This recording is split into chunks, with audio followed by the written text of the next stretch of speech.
आज हम कक्षा 10 हिंदी की पाठ्य पुस्तक क्षितिज भाग 2 का गद्य खंड का 11वां अध्याय शुरू करेंगे, जिसका नाम है बाल गोविंद भगत और जिसके लेखक हैं राम वृक्ष बेनीपुरी, जिन्हें एक निबंधकार के रूप में जाना जाता है।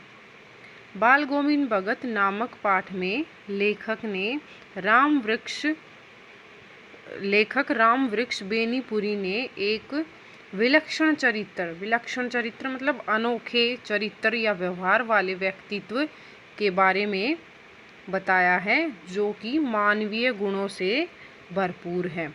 मानवीय गुण क्या होते हैं कि वह लोगों के साथ कैसा व्यवहार करता है, समाज में अपना स्थान किन गुणों के आधार पर बनाता है।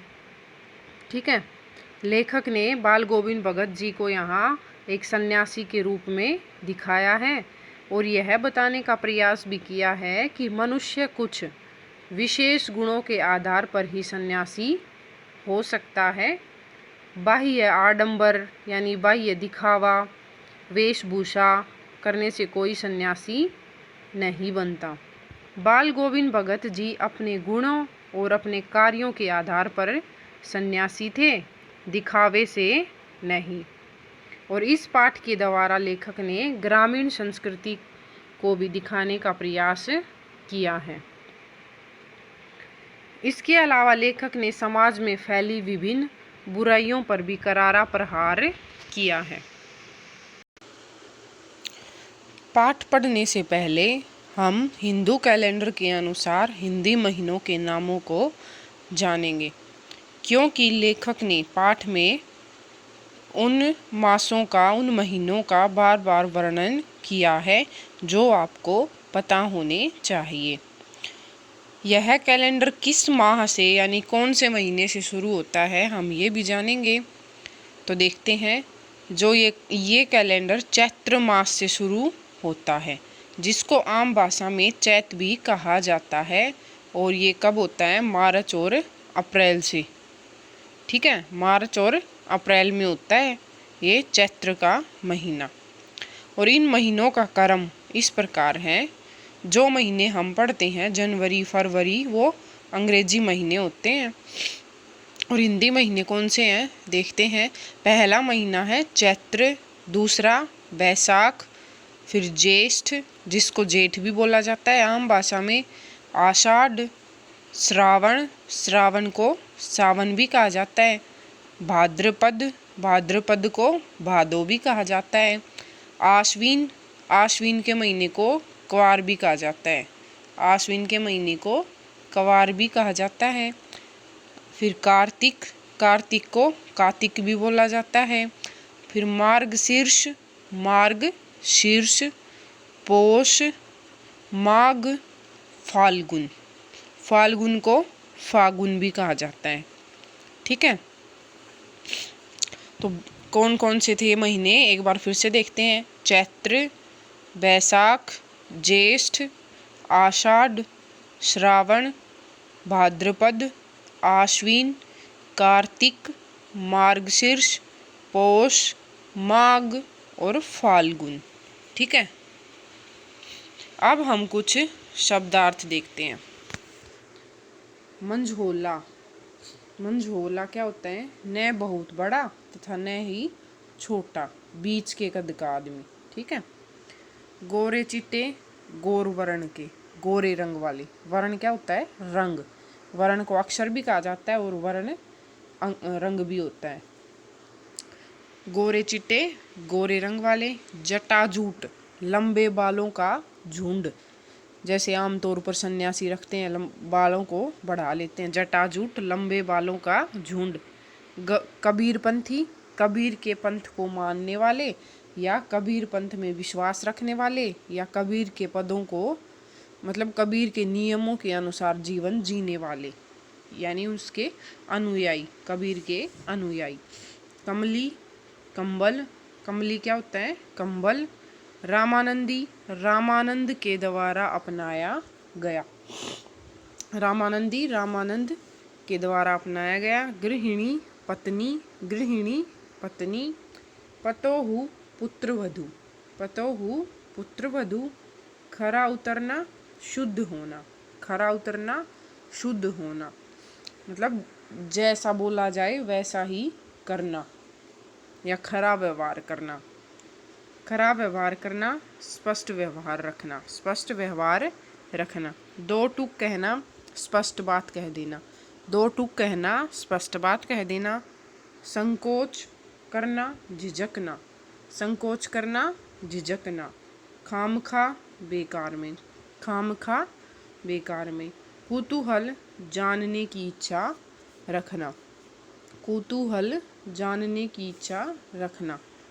साहब, ईश्वर। दरबार, देवालय। मुग्ध, खुश होना। रोपनी, धान की रोपाई करना, रोपनी, धान की रोपाई करना। पूर्वाई, पूर्व दिशा की ओर चलने वाली हवा, पूर्वाई, पूर्व दिशा की ओर चलने वाली हवा। लिथड़े, मिट्टी से सने हुए, लिथड़े, मिट्टी से सने हुए। हलवाहा, हल हाँकने वाला किसान, हलवाहा, हल हाँकने वाला किसान। अधरतिया, आधी रात, अधरतिया, आधी रात। मूसलाधार वर्षा, जोर की वर्षा, मूसलाधार वर्षा, जोर की वर्षा। दादुर, मेंढक, दादुर क्या किसको कहा जाता है? मेंढक। कोलाहल, शोर। खंजड़ी क्या होता है? खंजड़ी डपली के ढंग का परंतु आकार में उससे छोटा एक वाद्य यंत्र होता है। ठीक है, वाद्य यंत्र। निस्तब्धता, शांति और सन्नाटा, निस्तब्धता, शांति और सन्नाटा। प्रभाती, प्रातःकाल गाए जाने वाले गीत, प्रभाती क्या होते हैं? प्रातःकाल गाए जाने वाले गीत। पोखर, छोटा तालाब, पोखर, छोटा तालाब। भिंडे, टीला या मिट्टी से बना ऊंचा स्थान, चबूतरे जैसा। ठीक है, भिंडे क्या होता है? टीला, मिट्टी से बना ऊंचा स्थान, चबूतरे जैसा। टेरना, ऊंची आवाज में गाना, टेरना, ऊंची आवाज में गाना। दांत किटकिटाने वाली ठंड, जोर की ठंड जिसमें दांत भी बज उठे। भोर, सूर्य निकलने से पहले का समय, भोर, सूर्य निकलने से पहले का समय क्या होता है? भोर।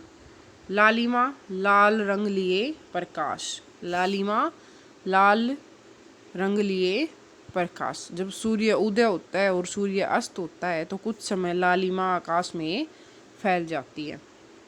कुहासा, कोहरा, कुहासा, कोहरा। आवृत, ढका हुआ। श्रम बिंदु, पसीने की बूंदें, श्रम बिंदु, पसीने की बूंदें। करतल, तालियां, करतल, तालियां, तालियों की आवाज। हावी होना, प्रभावी होना, हावी होना, प्रभावी होना। चरम उत्कर्ष, सबसे ऊपर, चरम उत्कर्ष, सबसे ऊपर, ऊपरी सीमा। बोधा, कमजोर या कम समझ वाला, बोधा, कमजोर शरीर से या कम समझ वाला। साध, कामना, साध, कामना। सुभग, भद्र या सौभाग्यशालिनी, जिस सौभाग्यशालिनी, सज्जन। प्रबंधिका, प्रबंध करने वाली स्त्री, प्रबंधिका, प्रबंध करने वाली स्त्री। विरहिणी, पति या प्रिय का वियोग सहने वाली। ठीक है, पति या प्रिय का वियोग, उससे दूर रहने वाली। तूल, लंबी चौड़ी बात, तूल पकड़ना, लंबी चौड़ी बात करना। अवधि, समय। चुल्लू, थोड़ा सा। दलील, तर्क, दलील, तर्क या विचार। एक कोस, लगभग 3 किलोमीटर, कोस क्या होता है? दूरी मापने की इकाई होती है और एक कोस में लगभग 3 किलोमीटर होते हैं। संबल, सहारा, संबल, सहारा। जून, समय या वक्त। ठीक है। छीजना, कमजोर होना, छीजना, कमजोर होना। भोर, प्रभात काल, भोर, प्रभात काल। पंजर, ढांचा या मृत शरीर, पंजर, ढांचा या मृत। अब हम पाठ पढ़ते हैं बाल गोविंद भगत। इसमें लेखक राम वृक्ष बेनीपुरी ने बेनीपुरी ने बाल गोविंद भगत जी की जीवन की विशेषताओं पर प्रकाश डालते हुए कहा है कि बाल गोविंद भगत मंझोले कद के गोरे चिट्टे आदमी थे। ठीक है, बाल गोविंद भगत मंझोले कद के, मंझोला कद मतलब न ज़्यादा लंबे थे और न ही ज़्यादा छोटे थे। मंझोले कद के गोरे चिट्टे आदमी थे, गोरे रंग वाले आदमी थे, 60 से ऊपर के ही होंगे। उनकी आयु कितनी थी, उम्र कितनी थी, 60 से ऊपर। बाल पक गए थे यानी बाल सफ़ेद हो गए थे। लंबी दाढ़ी या जटा जूट तो नहीं रखते थे। लंबी दाढ़ी और लंबे बालों का झुंड तो वो नहीं रखते थे, किंतु हमेशा उनका चेहरा सफ़ेद बालों से ही जगमग किए रहता था। किंतु उनके चेहरे पर हमेशा सफ़ेद बाल जगमग करते थे, मतलब थोड़ी थोड़ी दाढ़ी रखते थे और वो दाढ़ी सफ़ेद थी। कपड़े बिल्कुल कम पहनते, कमर में एक लंगोटी मात्र और सिर में कबीर पंथियों की सी कनफटी टोपी पहनते थे। कपड़े बहुत ही कम पहनते थे, क्या एक लंगोटी मात्र पहनते थे और सिर पर कबीर पंथियों की सी कनफटी टोपी धारण करते। कनफटी जहाँ से कान निकले हुए हों, ठीक है, कान जहाँ से कान होते हैं वहाँ कुछ जगह कटी हुई होती है, कनफटी। जब जाड़ा आता मतलब जब सर्दी आती, एक काली कंबली ऊपर से ओढ़े रहते, और जब सर्दी आती थी तो एक काली कंबली, काला कंबल और ओढ़ लेते थे। मस्तक पर हमेशा चमकता हुआ रामानंदी चंदन और नाक के एक छोर से ही औरतों के टीके की तरह शुरू होता। ठीक है, और मस्तक मतलब माथा, माथे पर क्या लगाते थे, एक रामानंदी चंदन घिसकर उसका टीका लगाते, जो नाक के एक छोर से औरतों के टीके की तरह शुरू होता। जो नाक के छोर से शुरू होता, जैसे औरतें बिंदी लगाती हैं वैसे। गले में तुलसी की जड़ों की एक बेडोल माला बांधे रखते, और गले में जो तुलसी नाम का पौधा होता है, आप सब ने देख रखा होगा, तुलसी की जड़ों की एक बेडोल माला बांधे रखते थे। ठीक है, ऊपर की तस्वीर से यह नहीं माना जाए कि, मतलब ऊपर जो उनके बारे में विशेषता बताई गई हैं उनसे यह नहीं माना जाए कि बाल गोविंद भगत साधु थे। ठीक है, ऊपर जो एक विशेषता बताई गई है ऊपर बाल गोविंद भगत जी की, उनके द्वारा यह मत मान लेना कि बाल गोविंद भगत एक साधु थे। नहीं, बिल्कुल गृहस्थ, मतलब वो साधु नहीं थे, बिल्कुल गृहस्थ व्यक्ति थे। गृहस्थ व्यक्ति क्या होता है, जो घर में रहकर कार्य करता हो, गृहस्थ घर में रहने वाला। उनकी गृहिणी की तो मुझे याद नहीं, उनकी पत्नी के बारे में तो लेखक को पता नहीं, उनके बेटे और पतोहू को तो मैंने देखा है। बाल गोविंद भगत के बेटे और उसकी पुत्र वधू को उसने देखा है। पतोहू क्या होती है, पुत्र वधू, पुत्र की पत्नी को तो मैंने देखा है। थोड़ी खेती बाड़ी भी थी, यानी थोड़े बहुत खेत भी थे और खेती करते थे। एक अच्छा साफ सुथरा मकान भी था और एक सुंदर सा मकान भी था बाल गोविंद भगत जी का। किंतु खेती बाड़ी करते, परिवार रखते भी बाल गोविंद भगत साधु थे, साधु की सब परिभाषाओं में खरे उतरने वाले। बाल गोविंद भगत खेती बाड़ी भी करते थे, परिवार को भी संभालते थे और एक साधु की सभी परिभाषाओं में खरे उतरते। मतलब एक साधु जिन नियमों का पालन करता है, बाल गोविंद जी घर में रहते हुए उन सभी नियमों का पालन करते थे। कबीर को साहब मानते थे, कबीर दास जी, ठीक है, जिसकी साखियाँ हमने 9वीं क्लास में पढ़ी हैं। तो कबीर जी को वो साहब मानते थे। उन्हीं के गीतों को गाते, उन्हीं के आदेशों पर चलते, उन्हीं के गीतों को, उन्हीं के मतलब पदों को गाते, उनकी कविताओं को, और उन्हीं के आदेशों पर चलते। आदेशों मतलब जो उन्होंने नियम बनाए थे उनका पालन करते हुए जीवन गुजारते थे। कभी झूठ नहीं बोलते, कभी किसी से झूठ नहीं बोलते थे। खरा व्यवहार रखते, खरा व्यवहार सबके साथ मिलजुल कर रहते, स्पष्ट बात करते, खरा व्यवहार रखते। किसी से दो टूक बात करने में संकोच नहीं करते थे। सबसे मतलब स्पष्ट बात कहने में उनको कोई झिझक नहीं होती थी। किसी के साथ लड़ाई झगड़ा नहीं करते थे। ठीक है, न किसी से खामखा झगड़ा मोल लेते, किसी की चीज़ को छूते नहीं, न बिना पूछे व्यवहार में लाते। किसी किसी की चीज़ को छूते भी नहीं थे और न ही उस चीज़ को बिना पूछे व्यवहार में लाते, मतलब उसका प्रयोग करते थे। ठीक है, इस नियम को कभी कभी इतनी बारीकी तक ले जाते कि लोगों को कुतूहल होता। इस नियम को, कौन से नियम को, कि किसी की चीज़ को न तो छूते थे और न ही बिना पूछे उसको प्रयोग में लाते थे। और कभी कभी इस नियम को इतनी बारीकी तक, बारीकी थी मतलब शायद ये हो सकता है कि उसको उस चीज़ की बहुत ज़रूरत हो बाल गोविंद भगत जी को, लेकिन जब तक जिस मनुष्य की यह चीज़ है उससे पूछे बगैर वो उसको हाथ तक नहीं लगाती थी। तो ये देख के जो आसपास के लोग थे, गांव के लोग थे, उनको बहुत आश्चर्य होता था, कुतूहल होता था। ठीक है, कभी वह दूसरे के खेत में शौच के लिए भी नहीं बैठते थे। ठीक है, पहले गांव में शौचालय वगैरह नहीं होते थे तो बाहर खुले में शौच करने जाते थे। तो बाल गोविंद भगत जी ऐसे व्यक्ति थे जो दूसरे के खेत में तो शौच करने के लिए भी नहीं जाते थे। वह गृहस्थ थे। गृहस्थ थे मतलब घर में रहते थे, परिवार का पालन पोषण करते थे, घर के सभी कार्य करते थे, लेकिन उनकी सब चीज़ साहब की थी। लेकिन जितनी भी बाल गोविंद भगत के पास चीज़ें थी उन पर वो कबीरदास यानी अपने साहब का अधिकार मानते थे। जो कुछ खेत में पैदा होता सिर पर लाद कर पहले उसे साहब के दरबार में ले जाते। खेत में जो जितना भी अन्न पैदा होता, जितना भी अनाज पैदा होता, उसको सिर पर लाद कर सबसे पहले साहब के दरबार में ले जाते। मतलब कोई आसपास आश्रम वगैरह होगा कबीरदास जी के नाम से, तो वहाँ उसको ले जाते थे, जो उनके घर से 4 कोस दूर था। कोस क्या होता है? दूरी मापने की इकाई होती है, और एक कोस में 3 या 4 किलोमीटर होते हैं। तो वो दरबार कितनी दूर था? 4 कोस दूर था। एक कबीरपंथी मठ से मतलब, ठीक है, वह दरबार में भेंट रूप रख लिया जाकर प्रसाद रूप में उन्हें जो मिलता उसे घर लाते और उसी से गुजारा चलाते।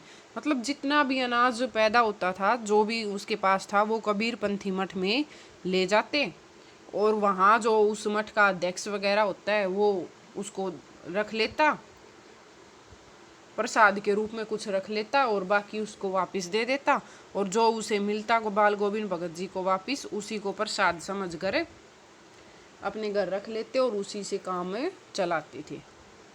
ठीक है, अब एक विशेषता और बताता है लेखक बाल गोविंद भगत जी की, कि इन सब के ऊपर, मतलब अभी तक जो बाल गोविंद भगत जी की हमने विशेषताएं पढ़ी हैं उनसे अलग मैं तो मुग्ध था मतलब लेखक को क्या और बात अच्छी लगती थी, किस बात पर आकर्षित था वो? उनके मधुर गान पर, उनके मीठे गीतों पर, जो सदा सर्वदा ही सुनने को मिलते, जो हमेशा उसे सुनने के लिए मिलते थे। कबीर के वे सीधे सादे पद जो उनके कंठ से निकलकर सजीव हो उठते। कबीरदास जी द्वारा लिखे गए वो सीधे सादे पद जो बाल गोविंद भगत के कंठ से निकलकर बिल्कुल सजीव हो उठते थे।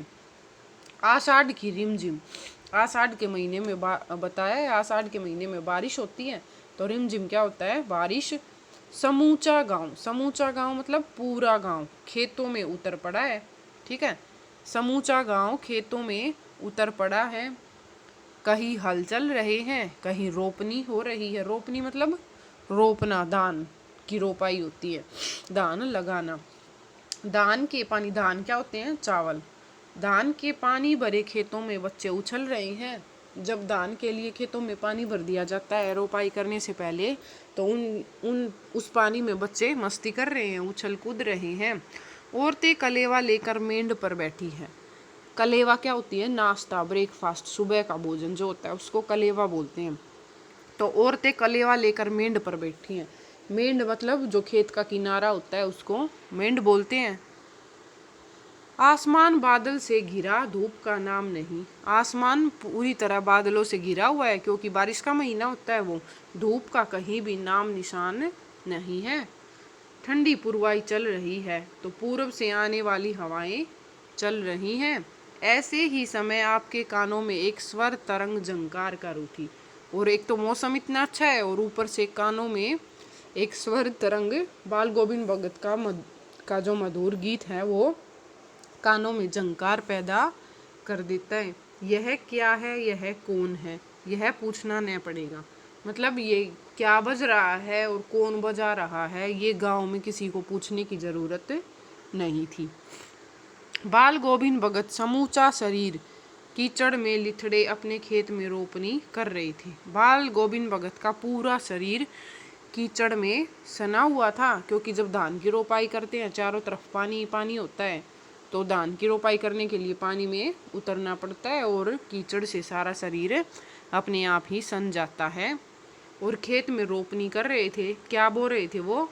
धान की रोपाई कर रहे थे। उनकी अंगुली एक एक धान के पौधे को पंक्तिबद्ध खेत में बिठा रही थी। उनकी अंगुली धान के एक एक पौधे को कतार से, पंक्तिबद्ध लाइन से, कतार से खेत में रोप रही थी। उनका कंठ एक एक शब्द को संगीत के जीने पर चढ़ाकर कुछ को ऊपर स्वर्ग की ओर भेज रहा है और कुछ को इस पृथ्वी की मिट्टी पर खड़े लोगों के कानों की ओर। उनका गला एक एक शब्द को संगीत की सीढ़ियों, जीने मतलब सीढ़ियाँ, ठीक है, संगीत की सीढ़ियों पर चढ़ाकर स्वर्ग की तरफ जा रहा था और कुछ पृथ्वी पर जो मिट्टी से सने हुए लोग खड़े थे उनके कानों में। मतलब जो उनका संगीत था बाल गोविंद भगत जी का, ऐसा मधुर संगीत है कि शायद वो ऊपर स्वर्ग के देवताओं तक भी पहुंच रहा हो, उनको भी वो अच्छा लग रहा हो और पृथ्वी पर खड़े लोगों को तो अच्छा लगता ही है। बच्चे खेलते हुए झूम उठते हैं, मेंढ पर खड़ी औरतों के होठ कांप उठते हैं। बच्चे खेलते हुए भी जब बाल गोविंद भगत का संगीत सुनते हैं तो वो भी झूम उठते हैं, नाचने लग जाते हैं। मेंढ पर खड़ी औरतों के होठ कांप उठते हैं। जो खेत के किनारे पर या खेत की मेंढ पर औरतें खड़ी हैं, उनके होठ भी अपने आप वो गीत गाने लग जाते हैं, वे गुनगुनाने लगती हैं, अपने आप में वो गाने लग जाती हैं। हलवाहों के पैर ताल से उठने लगते हैं। हलवाह जो खेतों में किसान हल चला रहे होते हैं, उनके पैर भी अपने आप उठने लग जाते हैं। मतलब उनके कामों में भी तेजी आ जाती है, उनमें भी जोश पैदा हो जाता है। रोपनी करने वालों की अंगुलियां एक अजीब क्रम से चलने लगती हैं। खेत में जो रोपनी का कार्य कर रहे थे उनकी उंगलियां भी एक क्रम से चलने लग जाती हैं, उनके कामों में भी तेजी आ जाती है। बाल गोविंद भगत का यह संगीत है या जादू है? बाल गोविंद भगत के संगीत के बारे में कवि कह रहा है कि यह संगीत है या लोगों में जादू भर देता है उनका संगीत। वीडियो अच्छी लगे तो लाइक और शेयर करें, चैनल को सब्सक्राइब करें।